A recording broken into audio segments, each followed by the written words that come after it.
Saudara Anda menyaksikan Kompas Bisnis bersama saya Putri Oktaviani. Kebijakan populis lagi-lagi terbukti selalu sukses mengambil hati atau bahkan suara pemilih dalam sebuah pertarungan politik. Kalau di Indonesia, kata-kata gratis di pemilu kemarin jadi komoditas unggulan. Di Amerika adalah kata potongan pajak. Kebijakan populis milik Donald Trump dari Partai Republik seperti diskon pajak, penurunan pajak, ampuh merebut suara pemilih. Lawan Trump yang bertolak belakang, yaitu Kamala Harris dari Partai Demokrat, tertinggal perolehan suara. Harris mengampanyekan kebijakan tidak populis, saudara, yaitu kenaikan pajak orang kaya dan perusahaan untuk membiayai keadilan sosial. Kami beri disclaimer, ini masih angka sementara ya. Dan bersumber dari AP, sampai pukul 7 waktu Indonesia Barat per 7 November 2024, Harris meraih 226 electoral votes, sedangkan Trump meraih 295 electoral votes. Kita dengar deklarasi kemenangan Trump berikut ini. And every citizen, I will fight for you, for your family, and your future. Every single day I will be fighting for you, and with every breath in my body, I will not rest until we have delivered the strong, safe, and prosperous America that our children deserve and that you deserve. This will truly be the golden age of America. That's what we have to have. Menteri Investasi dan Hilirisasi Kepala BKPM Rosan Roslani berharap posisi unggul Donald Trump di Pilpres 2024 bisa membawa dampak baik bagi hubungan Indonesia dengan Amerika Serikat. Rosan akan mendampingi Presiden Prabowo Subianto selama perjalanan ke luar negeri, salah satunya berurusan dengan ekonomi. Dan ya, tentunya diharapkan dengan terpilihnya Presiden Trump ini hubungan kita diharapkan makin meningkat, terutama di dalam perdagangan dan investasi. Ya, saya bersama-sama dengan Bapak Presiden juga akan ke sana. Ya, kita juga akan terus mempererat hubungan antara US dan Indonesia juga. Mungkin seperti itu. Nah, sekarang kita ke data IHSG, saudara. Bagaimana respon market atas keunggulan Trump di Pilpres Amerika Serikat? Dalam satu hari, investor asing menjual 1 triliun lebih aset mereka di pasar saham Indonesia. IHSG ditutup terkoreksi 1,44% atau 108 poin ke 7.383. Seperti yang Anda lihat di layar, ini grafiknya turun ya. Di pasar saham Indonesia melemah.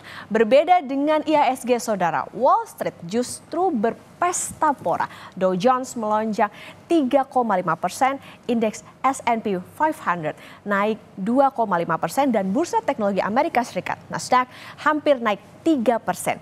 Semua mencetak rekor kenaikan. IHSG tidak diajak pesta kemenangan Donald Trump. Nah, kemudian gimana dengan rupiah? Kita ke data selanjutnya.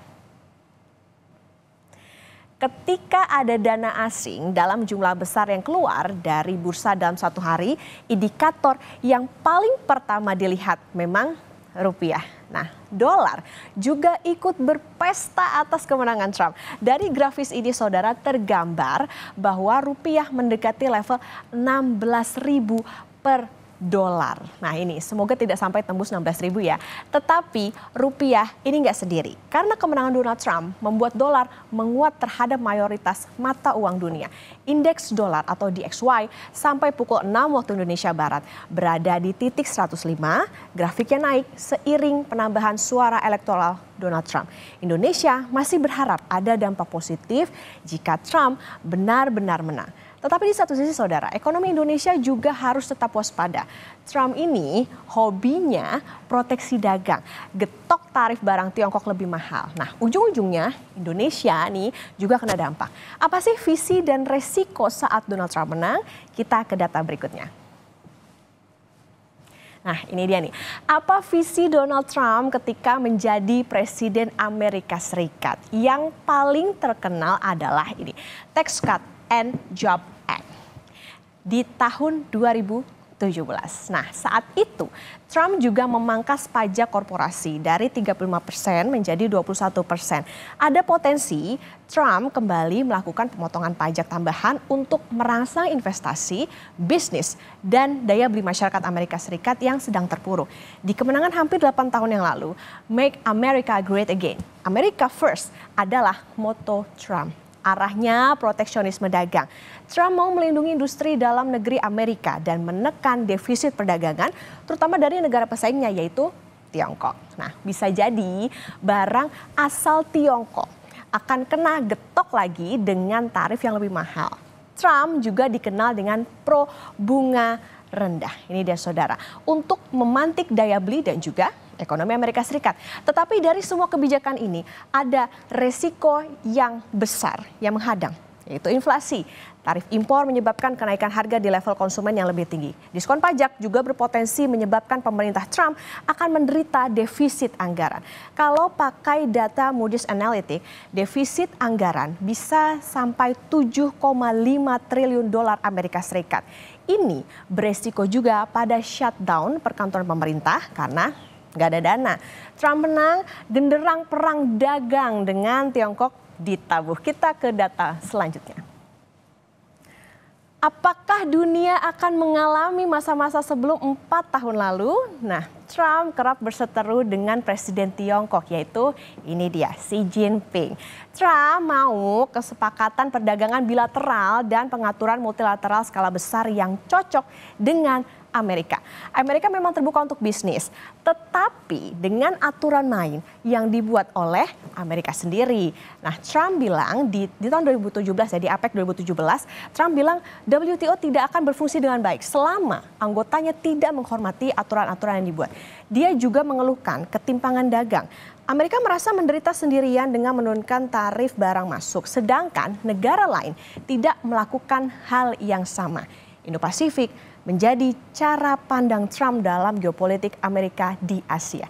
Apa kata Presiden Tiongkok Xi Jinping kala itu? Nah, kalau pakai bahasa sederhana, ya Amerika nggak bisa pakai aturan main sendiri lah kalau petanya adalah mekanisme pasar global. Globalisasi tidak bisa diubah. Xi Jinping juga mendukung konsep perdagangan multilateral karena lebih adil bagi negara-negara tertinggal. Mekanisme pasar juga dianggap mampu menggairahkan investasi internasional, gitu singkatnya.